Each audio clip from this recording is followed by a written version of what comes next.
الحق من ربك فلا تكن من الممترين.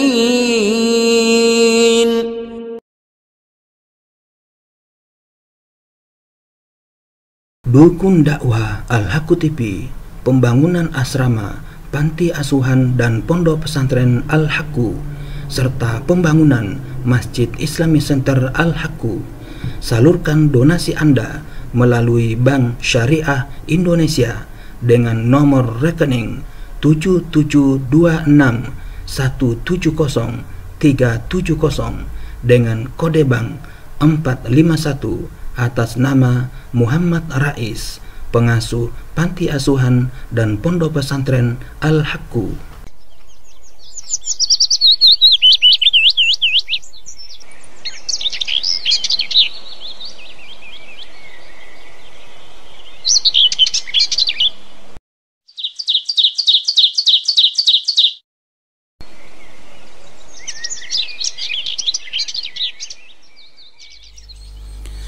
Bismillahirrahmanirrahim. Assalamualaikum warahmatullahi wabarakatuh. Alhamdulillahi rabbil alamin, wassalatu wassalamu ala nabiyyina Muhammadin wa ala alihi wa ashabi ajma'in, amma ba'd.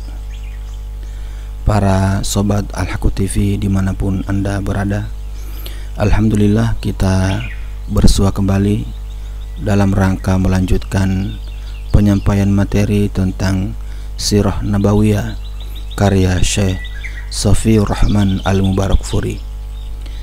Kali ini kita telah sampai ke bagian yang ke-51 dengan judul Kembali Keharibaan Ilahi. Tanda-tanda perpisahan.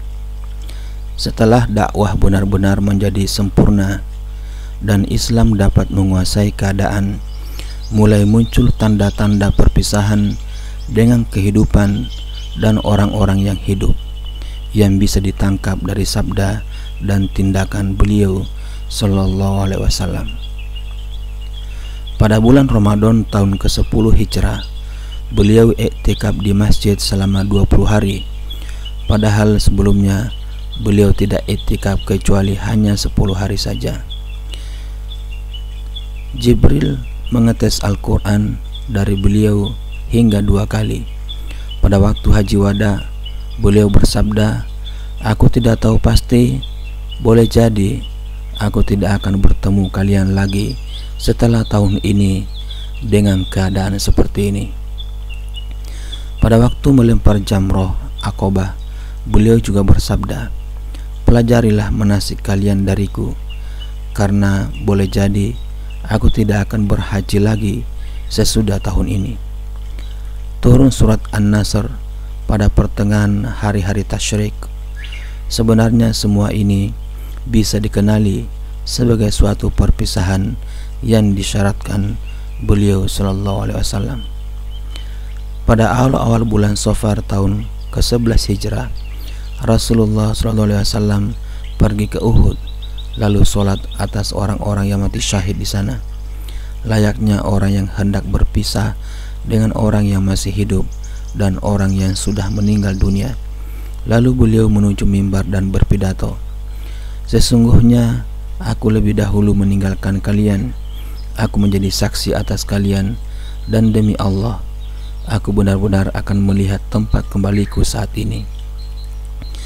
Aku telah diberi kunci-kunci gudang dunia atau kunci-kunci dunia, dan demi Allah, aku tidak takut kalian akan musyrik sepeninggalku, tetapi aku takut kalian akan bersaing dalam masalah ini." Pada suatu malam pertengahan bulan yang sama, beliau Sallallahu Alaihi Wasallam pergi ke Baqi, lalu memintakan ampunan bagi orang yang dikubur di sana. Beliau Sallallahu Alaihi Wasallam bersabda, "Salam sejahtera atas kalian, wahai para penghuni kubur. Apa yang kalian hadapi di sana menjadi ringan, seperti apa yang dihadapi manusia.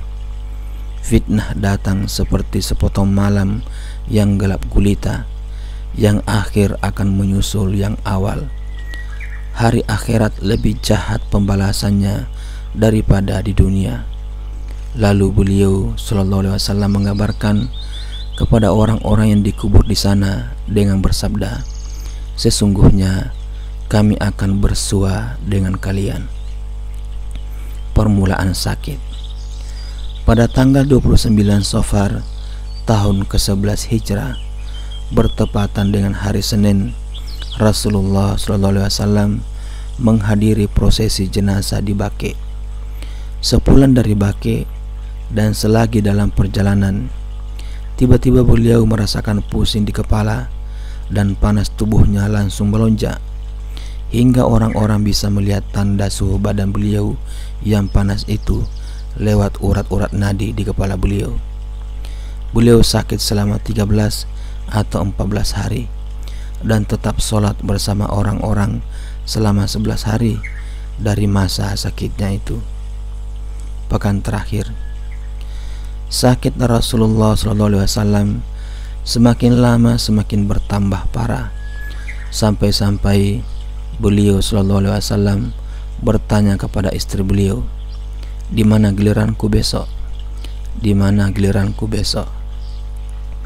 Mereka paham apa yang beliau maksudkan, maka mereka memberi kebebasan kepada beliau untuk memilih.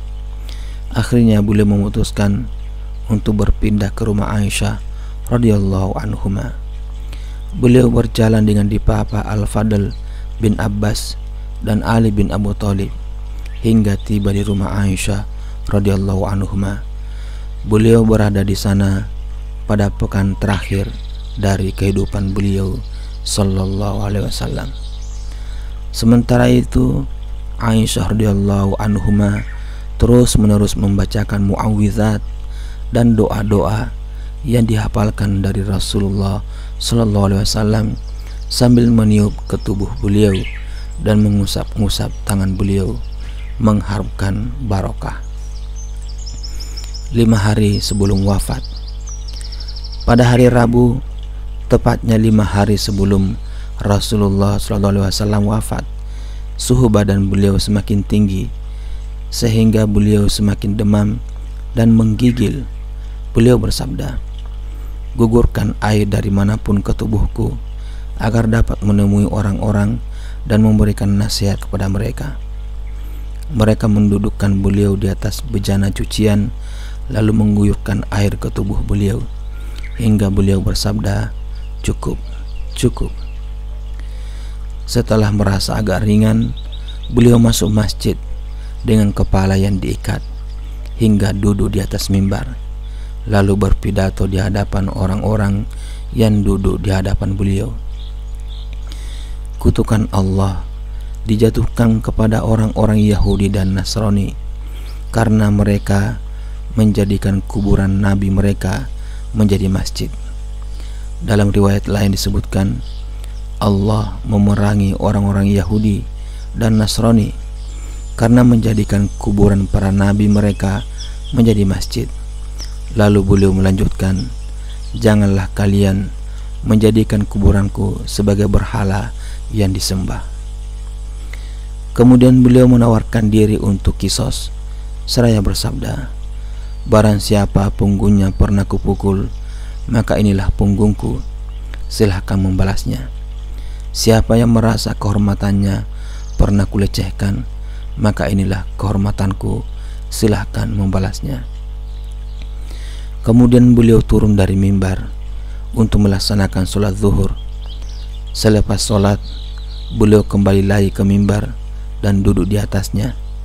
Beliau mengulang lagi sabdanya seperti di atas dan juga menyampaikan yang lain. Pada saat itu ada orang yang berkata, sesungguhnya engkau mempunyai tanggungan 3 dirham kepadaku. Maka beliau bersabda, berikan kepadanya wahai Fadl. Kemudian beliau menyampaikan nasihat berkaitan dengan orang-orang Ansor. Aku wasiatkan kepada kalian tentang orang-orang Ansor. Mereka adalah familiku dan aibku. Mereka telah melaksanakan kewajiban mereka dan apa yang menyisa adalah milik mereka. Terimalah orang yang baik di antara mereka. Dalam suatu riwayat disebutkan bahwa beliau bersabda, sesungguhnya manusia akan semakin bertambah banyak, sedangkan orang-orang Ansor semakin sedikit, hingga akhirnya mereka seperti garam dalam makanan. Barang siapa di antara kalian ada yang menangani suatu urusan yang bisa membahayakan dan bermanfaat bagi seseorang, maka hendaklah dia mau menerima orang yang baik di antara mereka dan memaafkan orang yang buruk di antara mereka. Beliau sallallahu alaihi wasallam melanjutkan, sesungguhnya ada seorang hamba yang diberi pilihan oleh Allah antara diberi kewenangan dunia menurut kehendaknya ataukah apa yang ada di sisinya. Ternyata hamba itu memilih apa yang ada di sisinya.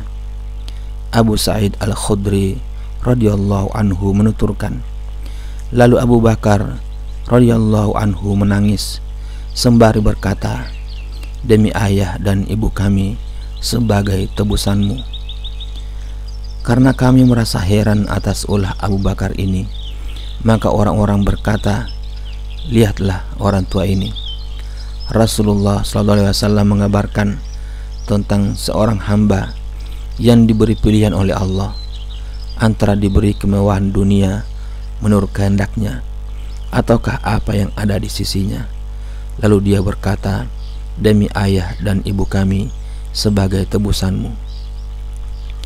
Yang dimaksudkan hamba di sini tidak lain adalah Rasulullah SAW sendiri. Sementara orang yang paling mengetahui di antara kami adalah Abu Bakar As-Siddiq radhiyallahu anhu.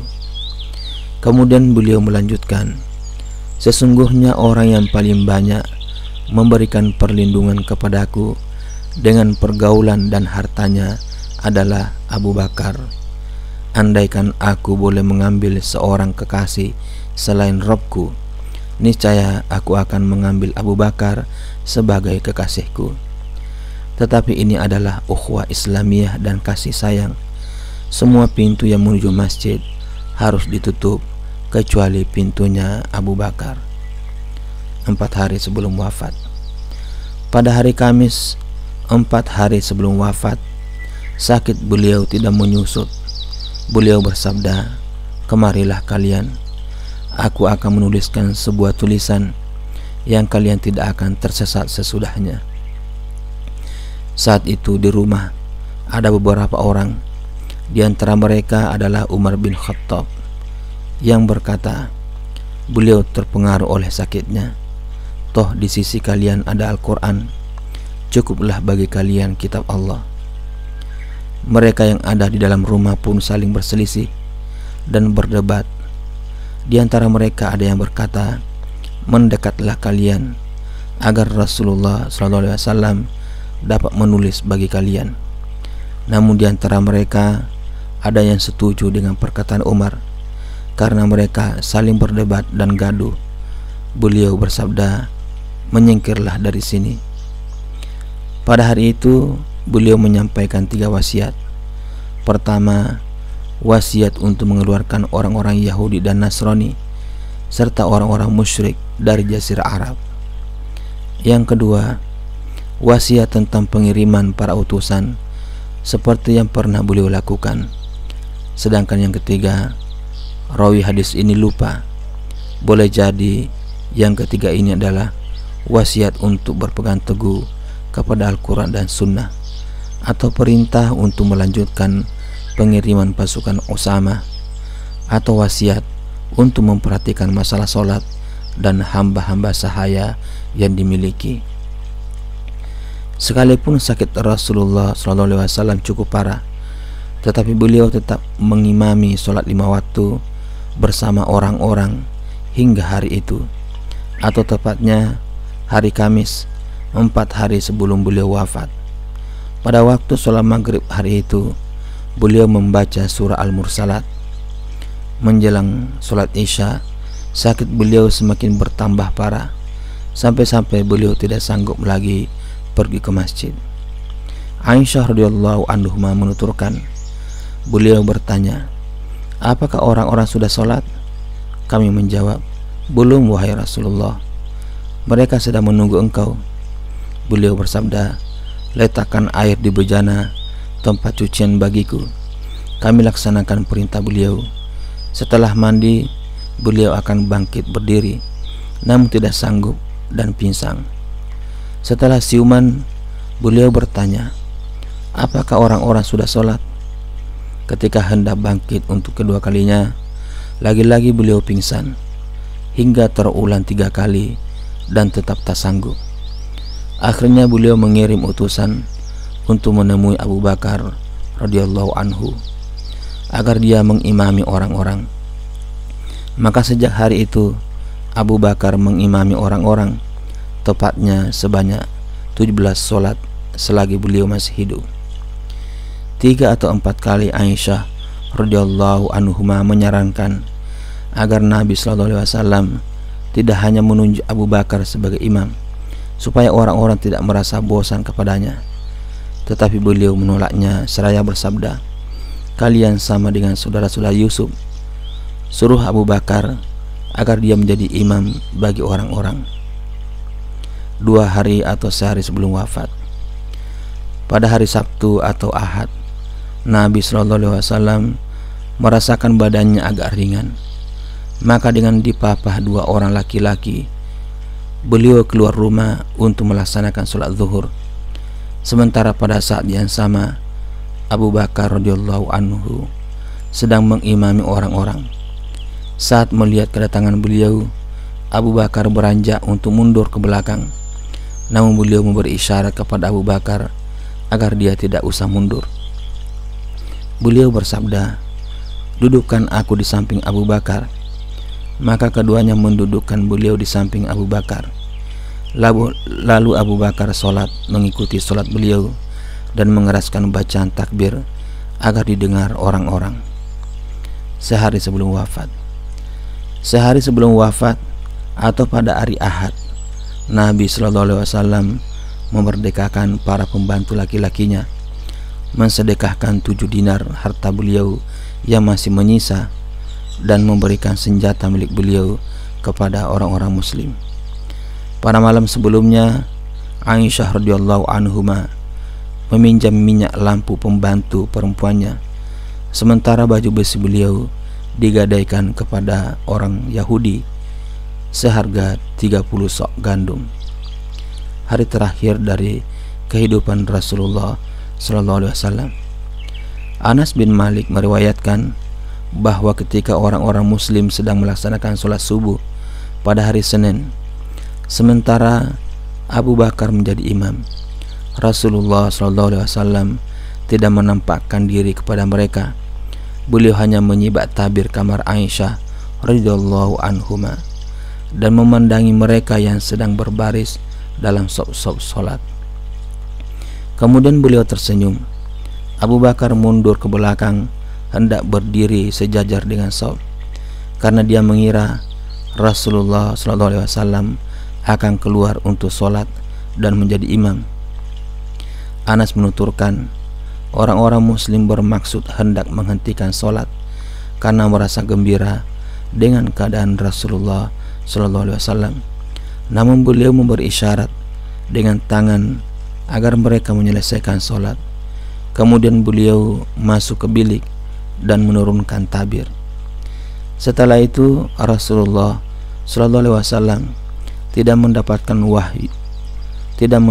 waktu sholat berikutnya. Waktu duha semakin beranjak. Nabi SAW memanggil putrinya Fatimah. Lalu beliau membisikkan sesuatu kepadanya hingga dia menangis. Kemudian beliau mendoakan Fatimah. Setelah itu beliau membisikkan sesuatu kepadanya hingga dia tersenyum. Di kemudian hari kami menanyakan kejadian ini kepada Fatimah. Dia menjawab, Nabi SAW membisiki aku bahwa beliau akan meninggal dunia. Lalu aku pun menangis. Kemudian beliau membisiki aku lagi, berisi kabar gembira bahwa akulah anggota keluarga beliau yang pertama kali akan menyusul beliau. Maka aku pun tersenyum. Nabi SAW juga mengabarkan kepada Fatimah bahwa dia adalah pemimpin wanita semesta alam. Fatimah bisa melihat penderitaan yang amat berat pada diri Rasulullah SAW. Maka dia berkata, "Alangkah menderitanya engkau wahai ayah."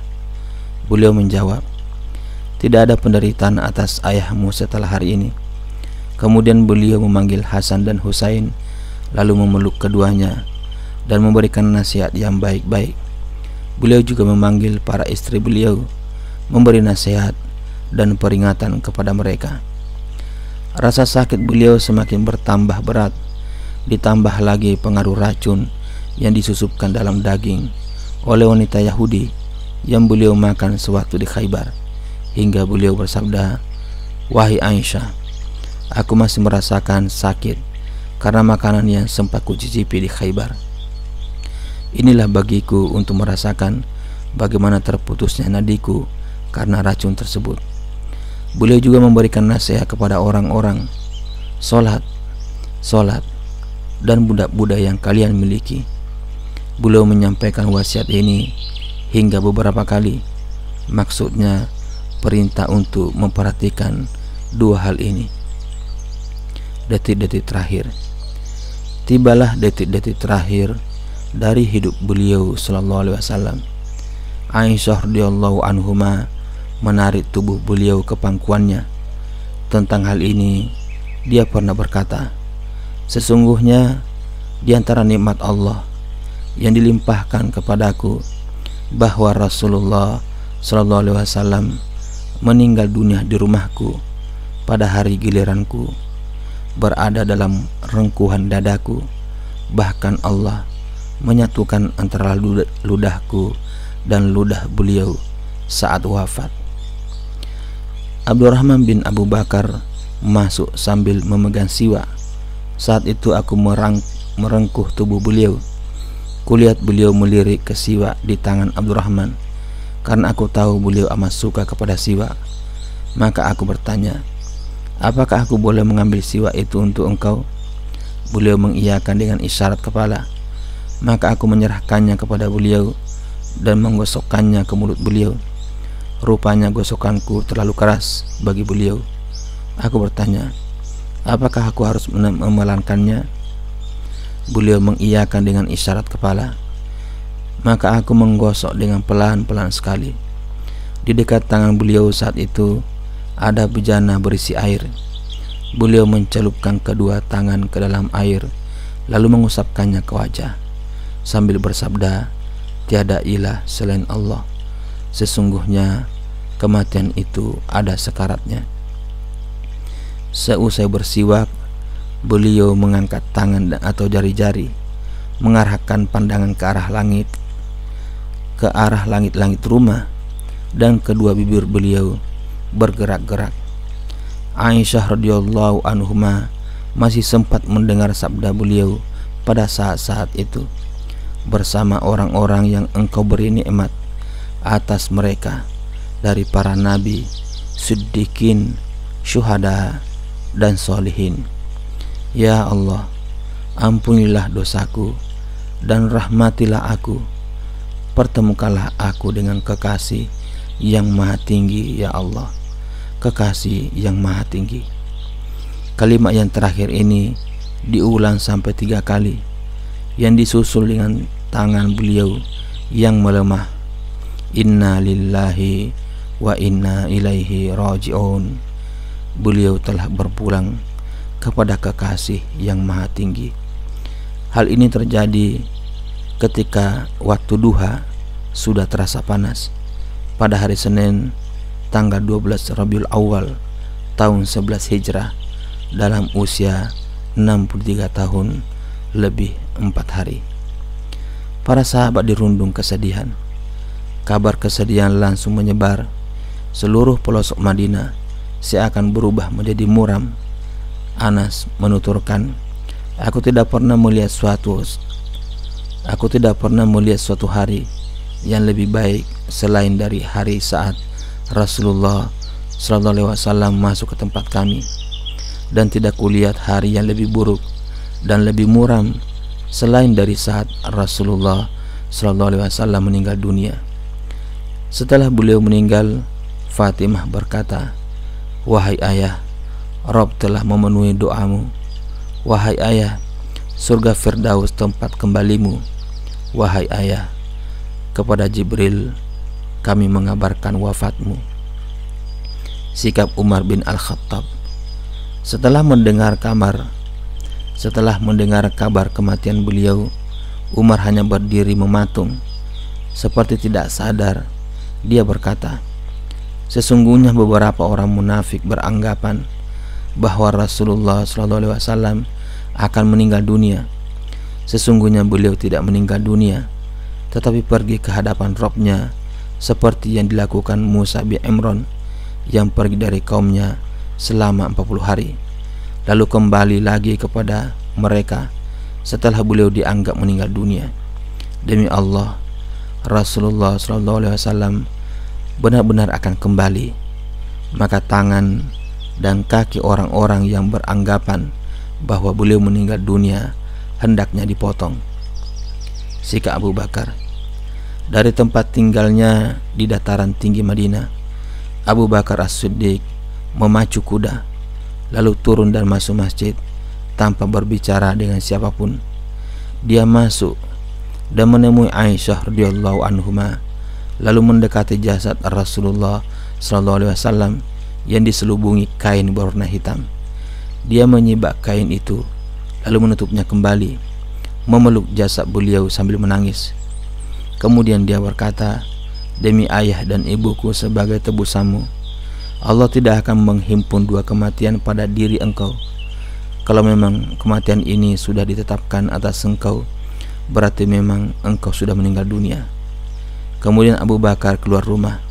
Yang saat itu Umar sedang berbicara di hadapan orang-orang. Dia berkata, duduklah wahai Umar. Umar tidak mau duduk. Orang-orang beralih ke Abu Bakar dan meninggalkan Umar.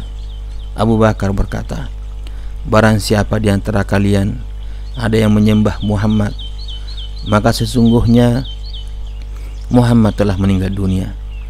Tetapi barang siapa di antara kalian menyembah Allah, maka sesungguhnya Allah itu maha hidup dan tidak meninggal. Allah Subhanahu wa taala berfirman, A'udzubillahi minasyaitonirrajim. Wa ma Muhammadun illa rasulun qad khalat min qablihir rusul afa immata aw qutil in qalabtun ala aqabikum wa man yanqalib ala akibai falan yadurrallaha syai'a wa sayajzillahu syakirin. Muhammad itu tidak lain hanyalah seorang rasul. Sungguh telah berlalu sebelumnya beberapa orang rasul. Apakah jika dia wafat atau dibunuh, kamu berbalik ke belakang atau murtad? Barang siapa yang berbalik ke belakang, maka ia tidak dapat mendatangkan madarat atau bahaya kepada Allah sedikit pun, dan Allah akan memberi balasan kepada orang-orang yang bersyukur. Quran Surat Ali Imran ayat 114. Ibnu Abbas menuturkan, demi Allah, seakan-akan mereka tidak tahu bahwa Allah telah menurunkan ayat ini hingga saat Abu Bakar membacakannya. Maka semua orang mempelajari ayat ini, tak seorang pun di antara mereka yang mendengarnya melainkan membacanya. Ibnul Musayyab menuturkan bahwa Umar berkata, demi Allah, setelah mendengar Abu Bakar membacakan ayat itu, aku pun menjadi linglung hingga aku tak kuasa mengangkat kedua kakiku, hingga aku terduduk ke tanah saat mendengarnya. Kini aku sudah tahu bahwa Nabi SAW memang sudah meninggal dunia. Menangani dan mengubur jasad Rasulullah SAW. Sebelum mengurus jasad Rasulullah SAW, terjadi silang pendapat tentang pengganti beliau. Terjadi dialog dan debat serta sanggahan dari pihak Muhajirin dan Ansor di Saqifah Bani Sa'idah. Namun akhirnya mereka sepakat untuk mengangkat Abu Bakar sebagai khalifah. Hal ini terjadi hingga masuk waktu malam hari Senin malam. Dari hari Senin, orang-orang sibuk membuat persiapan untuk mengurus jasad beliau hingga akhir malam mendekati subuh atau malam Selasa. Sementara jasad beliau yang mulia masih tetap membujur di atas tempat tidur dengan diselubungi kain hitam. Pintu rumah ditutup dan hanya boleh dimasuki keluarga beliau. Pada hari Selasa, para sanak keluarga memandikan jasad beliau tanpa melepaskan kain yang menyelubungi. Adapun yang memandikan adalah Al-Abbas, Ali, Al-Fadl, Qasam, keduanya anak Al-Abbas, Syarqan, pembantu Rasulullah, Usama bin Zaid, dan Aus bin Khayli. Al-Abbas, Al-Fadl, dan Qasam bertugas membalik-balikan jasad. Syarqan mengguyurkan air, Ali membersihkannya, dan Aus mendekap jasad beliau di dadanya. Kemudian mereka mengkafani jasad beliau dengan 3 lembar kain putih dari bahan katun tanpa menyertakan pakaian ataupun penutup kepala. Kemudian mereka saling berbeda pendapat di mana beliau akan dikubur. Maka Abu Bakar radhiyallahu anhu berkata, "Sesungguhnya aku pernah mendengar Rasulullah sallallahu alaihi wasallam bersabda, tidaklah seorang nabi meninggal dunia melainkan dia dikuburkan di tempat dia meninggal dunia." Abu Talha menyingkirkan tempat tidur di mana beliau meninggal dunia, lalu menggali liang lahat persis di bawah tempat tidur beliau. Orang-orang masuk ke dalam bilik secara bergiliran, 10 orang untuk mensolati jenazah Rasulullah sallallahu alaihi wasallam. Jangan seorang pun yang menjadi imam. Giliran pertama kali yang mensolati adalah keluarga beliau, kemudian disusul orang-orang muhajirin, lalu ansor. Setelah kaum laki-laki, giliran kaum wanita yang mensolati, kemudian disusul anak-anak. Semua ini dilaksanakan sehari penuh.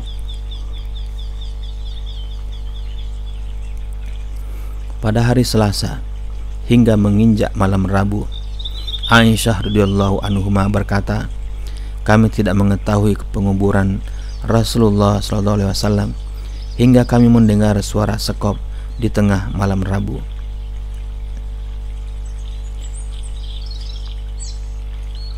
Demikian Sobat Al-Haqqu TV, penyampaian materi Sirah Nabawiyah karya Syekh Safiur Rahman Al-Mubarakfuri pada bagian yang ke-51 dengan judul Kembali Keharibaan Ilahi. Semoga bermanfaat. Lebih kurangnya mohon dimaafkan. Billahi taufik wal hidayah. Wassalamualaikum warahmatullahi wabarakatuh.